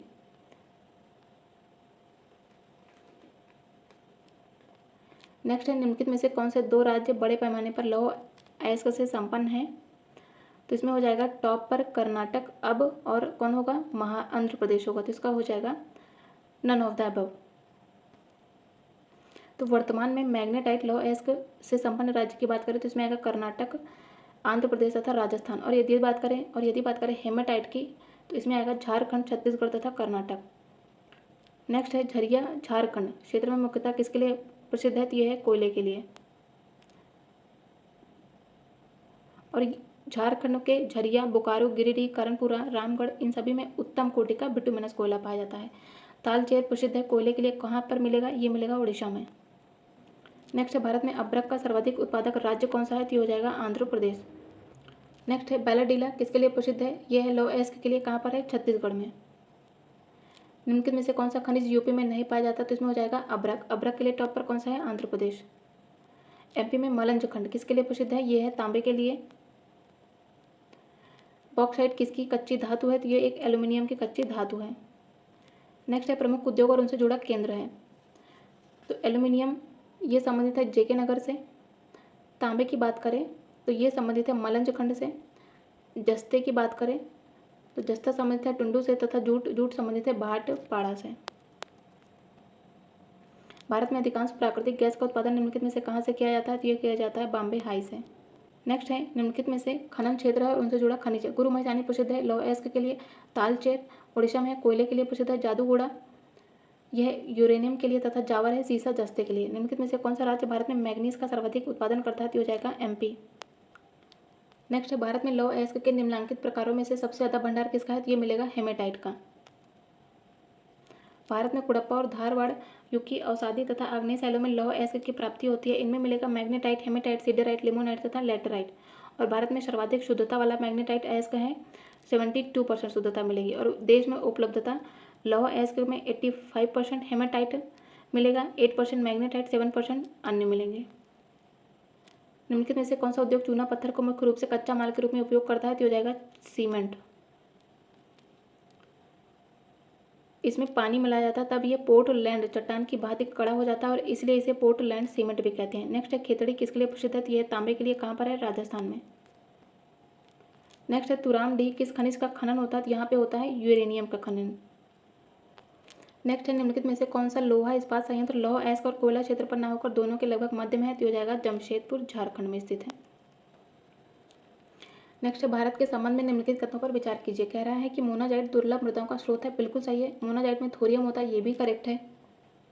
तीसरा कह रहा है कि भारत की समस्त तटवर्ती बालिकाओं में मोनाजाइट प्राकृतिक रूप में पाया जाता है, तो इसका तीसरा गलत हो जाएगा। भारत में केवल सरकारी निकाय ही मोनाजाइट संसाधित या फिर निर्यातित कर सकते हैं, तो इसका चौथा सही है। इसका हो जाएगा ऑप्शन बी 1, 2 एंड 4। तो जो मोनाजाइट है ये प्राथमिक रूप से लाल भूरा फॉस्फेटिक खनिज है जिससे दुर्लभ मृदा तत्व पाए जाते हैं। इसमें मोनाजाइट में थोरियम की मात्रा कभी कभी 20 to 30% हो सकती है। भारत में मोनाजाइट संपूर्ण पूर्वी तट और केरल के तटीय बालू में पाया जाता है। भारत में मोनाजाइट को उत्पादित संसाधित करने का अधिकार केवल इंडियन रेयर अर्थ लिमिटेड को ही है। नेक्स्ट है निम्नलिखित कथनों पर विचार कीजिए। कह रहा है कि भारत में उपयुक्त में से कौन से आधिकारिक रूप से नामित प्रमुख खनिज हैं? तो इनमें है क्रोमाइट, काइनाइट तथा सिलेमाइट। बंटोनाइट नहीं है इसमें। नेक्स्ट है निम्नलिखित कथनों पर विचार कीजिए। कह रहा है कि भारत में राज्य सरकारों को गैर कोयला खदानों की नीलामी का अधिकार नहीं है, तो ये तो इसका पहला गलत हो जाएगा। दूसरा कह रहा है कि आंध्र प्रदेश और झारखंड में सोने की खदानें ही नहीं हैं, तो ये तो हैं, कम है लेकिन खदानें तो हैं, तो इसका दूसरा भी गलत हो जाएगा। तीसरा कह रहा है कि राजस्थान में लौह अयस्क के भी खदानें हैं, तो इसका केवल तीसरा सही है। भारत में सोने की खान आंध्र प्रदेश, झारखंड और केरल में भी पाई जाती हैं, लेकिन सोने का सबसे बड़ा उत्पादक राज्य कर्नाटक है। और भारत में राज्य सरकारों को भी गैर कोयला खदान की नीलामी का अधिकार है। भारत में जिला खनिज प्रतिष्ठान के क्या उद्देश्य हैं? तो यह खनिज कार्य से प्रभावित लोगों के हितों की रक्षा करना, तो इसका हो जाएगा ओनली 2। निम्नलिखित कथनों पर विचार कीजिए। कह रहा है कि प्राकृतिक गैस गोंडवाना संस्तरों में पाई जाती है, बिल्कुल गलत है ये।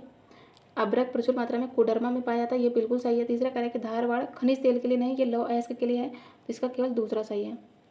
तो अब्रक का प्रमुख अयस्क कौन सा है? पिग्माइट, जो कि आग्नेय और कायांतरित चट्टानों में खंडों के रूप में पाया जाता है। यह खनिज प्रचुर मात्रा में कोडरमा में पाया जाता है। और धारवाड़ क्रम धात्विक खनिजों का सबसे बड़े प्राप्ति स्थल है और गोंडवाना कोयले के लिए है, ये भी याद रखेंगे।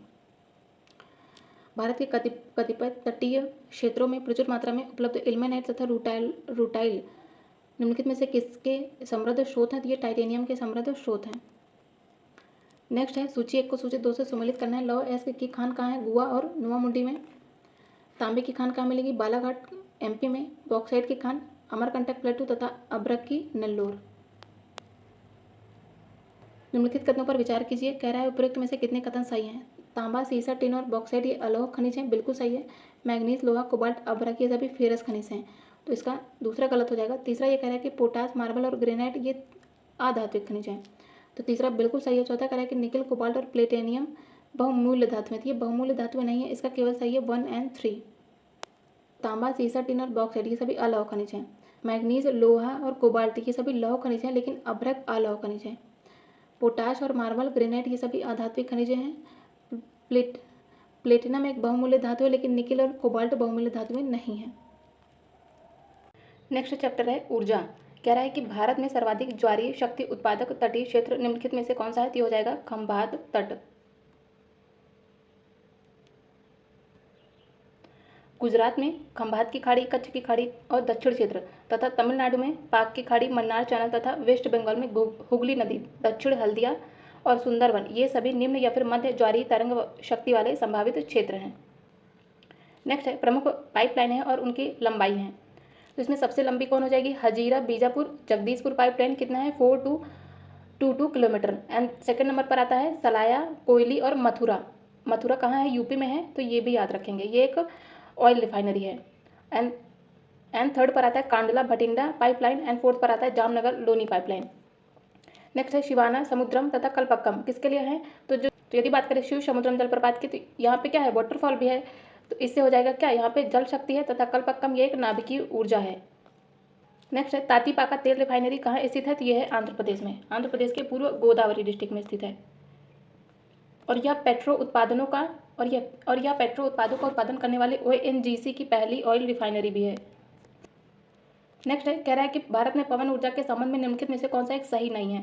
कह रहा है कि भारत में पवन ऊर्जा क्षमता में महत्वपूर्ण वृद्धि हुई है, बिल्कुल सही है। गुजरात में देश की कुल पवन ऊर्जा क्षमता का लगभग 22% है, इसका दूसरा भी सही है।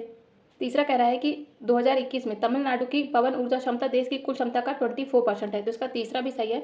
चौथा कह रहा है कि पवन ऊर्जा क्षमता में एमपी का तीसरा है, ये गलत है क्योंकि एमपी तीसरे पे नहीं है, तीसरे पे है महाराष्ट्र।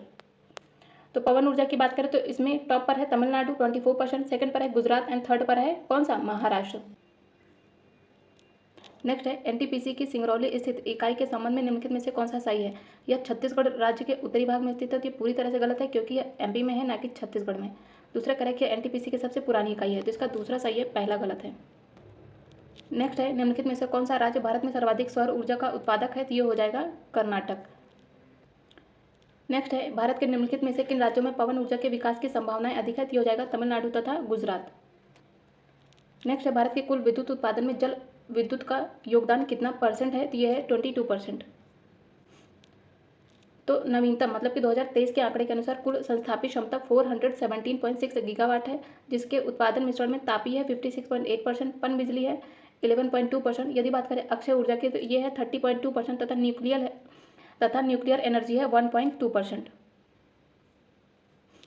नेक्स्ट है बाढ़ सुपर थर्मल पावर स्टेशन किस राज्य में स्थित है, तो ये है बिहार में।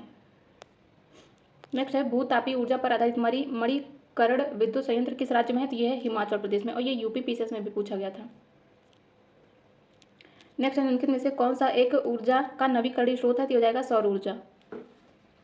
और नवीकरणीय ऊर्जा से यूपी पीसीएस के 2023 में भी पूछा गया था क्वेश्चन। तो यदि बात करें सौर ऊर्जा की तो यह एक नवीकरणीय स्रोत है। नवीकरणीय ऊर्जा स्रोत होते क्या हैं, जिनका हम पुनः उपयोग कर सकते हैं, मतलब कि रीयूज कर सकते हैं, जैसे कि सौर ऊर्जा, पवन ऊर्जा, जल विद्युत तथा ज्वारीय ऊर्जा। अनवीकरणीय मतलब कि जो सीमित हैं, इनका दोबारा उपयोग नहीं किया जा सकता। तो इनमें आता है कोयला, पेट्रोलियम, प्राकृतिक गैस तथा परमाणु ऊर्जा। नेक्स्ट है बीर सिंहपुर जल विद्युत केंद्र निम्नलिखित में से किस डिस्ट्रिक्ट में है, तो यह है उमरिया डिस्ट्रिक्ट में, उमरिया एमपी में है। निम्नलिखित में से कौन सा क्षेत्र ज्वारीय ऊर्जा के उत्पादन का प्रमुख क्षेत्र है, तो हो जाएगा खंभात की खाड़ी। ये पीसीएस के 2022 में भी पूछा गया था और 2012 में भी पूछा गया था। भारत में प्रथम न्यूक्लियर ऊर्जा स्टेशन की स्थापना कहाँ हुई थी, तो ये हुई थी तारापुर में। तारापुर यह है कहाँ पे, यह है महाराष्ट्र में। और तमिलनाडु का है कलपक्कम, यहाँ पे पूर्णतः स्वदेशी तकनीक से निर्मित रिएक्टर का निर्माण 1984-1986 में किया जाता है। और यूपी का जो नरोरा है, यहाँ पे बुलंदशहर में 1991 से लेकर 1992 में भारत का 4th परमाणु ऊर्जा केंद्र स्थापित किया गया था। नेक्स्ट परमाणु ऊर्जा हेतु भारी जल संयंत्र निम्नलिखित में से कहाँ पर नहीं है, तो ये हजीरा, तूतीकोरन, थाल तथा मानकुरु में तो है, लेकिन कलपक्कम में नहीं है। तो कलपक्कम की बात करें तो यहाँ पे परमाणु ऊर्जा के लिए भारी जल संयंत्र नहीं है। भारी जल बोर्ड नाभिकीय ऊर्जा विभाग के अंतर्गत स्थापित एक निकाय है। इसका प्राथमिक उत्तरदायित्व होता है भारी जल मतलब कि D2O का उत्पादन करना। और इसमें है बड़ौदा, कोटा, मानकुरु, तालचेर, थाल, तूतीकोरन तथा हजीरा। नेक्स्ट है भूतापी ऊर्जा पर आधारित मणिकर्ण बिजली संयंत्र किस राज्य में है, तो यह है हिमाचल प्रदेश में। नेक्स्ट है धौलपुर पावर परियोजना किस पर आधारित है, तो यह है गैस पर आधारित। नेक्स्ट है भारत के प्रमुख थर्मल पावर प्लांट है और उनसे जुड़े राज्य है। NTPC Ramagundam super thermal power plant कहाँ है, रामागुंडम, तो ये हो जाएगा इससे तेलंगाना में है। मुद्रा थर्मल पावर स्टेशन गुजरात में है। Mejia thermal power station west Bengal में तथा ट्राम्बे ये कहाँ है, महाराष्ट्र में है। नेक्स्ट है निम्नलिखित में से कौन सा एक सही नहीं है, कह रहा है कि भारत पवन ऊर्जा क्षमता के आधार पर विश्व में चौथे स्थान पर है, बिल्कुल सही है। भारत का कुल पवन ऊर्जा स्थापित क्षमता 400 गीगावाट का है, तो इसका दूसरा ही गलत है। तो भारत पवन ऊर्जा स्थापित क्षमता के आधार पर फर्स्ट पर चाइना, सेकंड पर अमेरिका, थर्ड पर जर्मनी के बाद 4th स्थान पर है। और भारत सरकार के द्वारा 2022 में अक्षय ऊर्जा की 175 गीगावाट क्षमता का लक्ष्य रखा गया था, जिसमें सौर ऊर्जा से 100 गीगावाट, पवन ऊर्जा से 60 गीगावाट तथा बायो से 10 गीगावाट और लघु पन बिजली से 5 गीगावाट क्षमता शामिल है। और भारत में सबसे ज़्यादा पवन ऊर्जा क्षमता ये है गुजरात में। नेक्स्ट है HVJ प्राकृतिक गैस पाइपलाइन निम्नलिखित में से कौन सा गैस पंपिंग स्टेशन नहीं रखती है, तो इसमें हो जाएगा गुना। HVJ मतलब कि हजीरा विजयनगर जगदीशपुर पाइपलाइन, इसमें आंवला जो कि यूपी में है और रैया ये भी यूपी में है, बबराला से होकर गुजरती है, लेकिन यह गुना से होकर नहीं गुजरती, गुना एमपी में है। इसकी शुरुआत 1986 में उत्तर प्रदेश के उर्वरक संयंत्रों को गैस की आपूर्ति करने के लिए की जाती है और यह भारत की पहली क्रॉस स्टेट गैस पाइपलाइन है और इसका संचालन गेल के द्वारा किया जा रहा है। नेक्स्ट है प्रमुख स्थान है और उनसे जुड़ी ऊर्जा है। पावागढ़ ये संबंधित है सौर ऊर्जा से, तातापानी संबंधित है भूतापी ऊर्जा से, मुपंदल ये संबंधित है पवन ऊर्जा से तथा काकरापारा ये संबंधित है परमाणु या फिर आणविक ऊर्जा से। नेक्स्ट है निम्नलिखित में से किस राज्य में सौर ऊर्जा के विकास की सर्वाधिक क्षमता है, तो यह है राजस्थान में। और भारत सरकार ने 2022 के अंत तक 175 गीगावाट तथा 2023 तक 500 गीगावाट नवीकरणीय ऊर्जा क्षमता का लक्ष्य निर्धारित किया है। निम्नलिखित में से किस परमाणु ऊर्जा संयंत्र की स्थापित क्षमता सबसे ज़्यादा है? ये है तारापुर की। तो भारत में परमाणु विद्युत शक्ति का उत्पादन अमेरिका की सहायता से तारापुर महाराष्ट्र में किया जाता है। और वर्तमान में भारत में कुल 23 परमाणु ऊर्जा संयंत्र हैं, जिनमें से 7,480 मेगावाट विद्युत ऊर्जा का उत्पादन होता है। और कुडनकुलम ये तमिलनाडु में है। ये परमाणु ऊर्जा संयंत्रों की कुल स्थापित क्षमता में सबसे ज़्यादा है। नेक्स्ट है, निम्नलिखित में से कौन परमाणु बिजली घर और राज्य का कौन सा गलत है? तो इसमें गलत बताना था।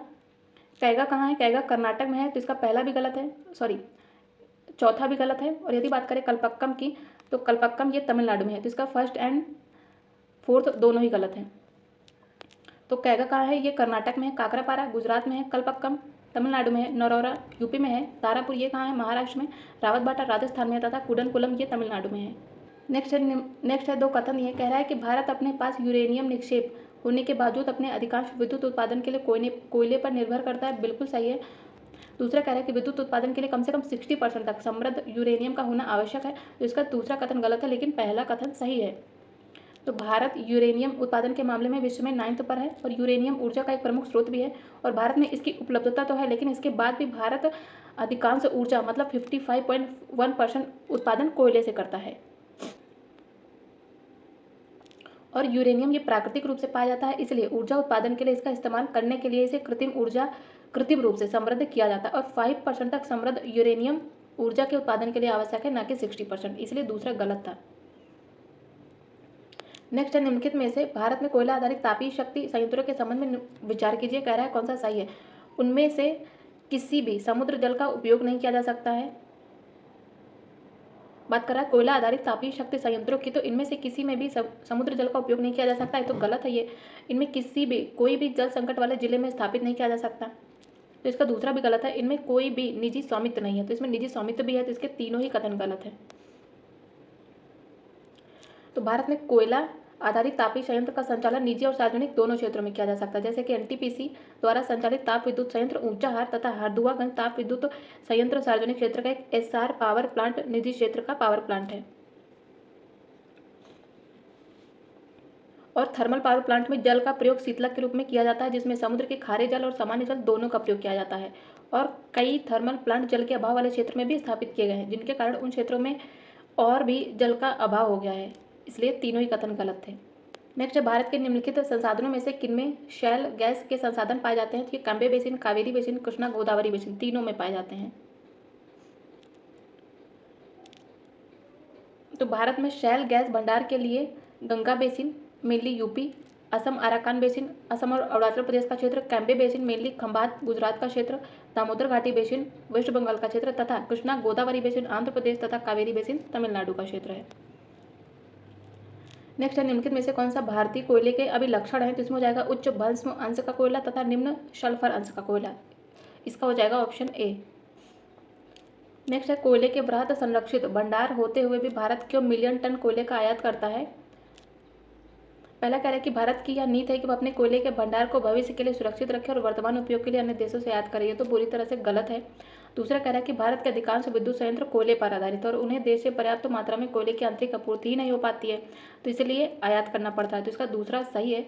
तीसरा कह रहा है कि इस्पात कंपनियों को बड़ी मात्रा में कोक कोयले की आवश्यकता पड़ती है, जिसे आयात करना पड़ता है, तो इसके दूसरा और तीसरा सही है। नेक्स्ट है, कुछ लोगों का सोचना है कि तेजी से बढ़ रही ऊर्जा की जरूरत को पूरा करने के लिए भारत को थोरियम को नाभिकीय ऊर्जा के भविष्य के ईंधन के रूप में विकसित करने के लिए शोध और विकास करना चाहिए। इस संदर्भ में थोरियम यूरेनियम की तुलना में कैसे लाभकारी होगा? तो पहला कह रहा है कि प्रकृति में यूरेनियम की तुलना में थोरियम के कहीं अधिक भंडार हैं, बिल्कुल सही है। दूसरा कह रहा है कि उत्खनन प्राप्ति खनिज से मिलने वाली प्रति इकाई द्रव्यमान ऊर्जा की तुलना की जाए तो थोरियम प्राकृतिक यूरेनियम की तुलना में कहीं अधिक ऊर्जा उत्पन्न करता है, तो इसका दूसरा भी सही है। तीसरा कह रहा है कि जो थोरियम है ये यूरेनियम की तुलना में कम नुकसानदेह और अपशिष्ट उत्पादित करता है, तो इसके पहला दूसरा और तीसरा तीनों ही कथन सही है। तो थोरियम की प्राप्ति मुख्यतः मोनाजाइट बालू के निक्षेपों से होती है। इसका निर्माण प्री कैम्बियन काल की चट्टानों के नष्ट होने से चूड़ बन जाने से होता है और यह मोनाजाइट निक्षेप मुख्यतः केरल के तटवर्ती भागों में मिलते हैं। ये स्टेटमेंट पूछा गया था यूपी पीसीएस में। मोनाजाइट के निक्षेप कहाँ मिलते हैं? केरल के तटवर्ती क्षेत्र में। तो ये याद रखेंगे।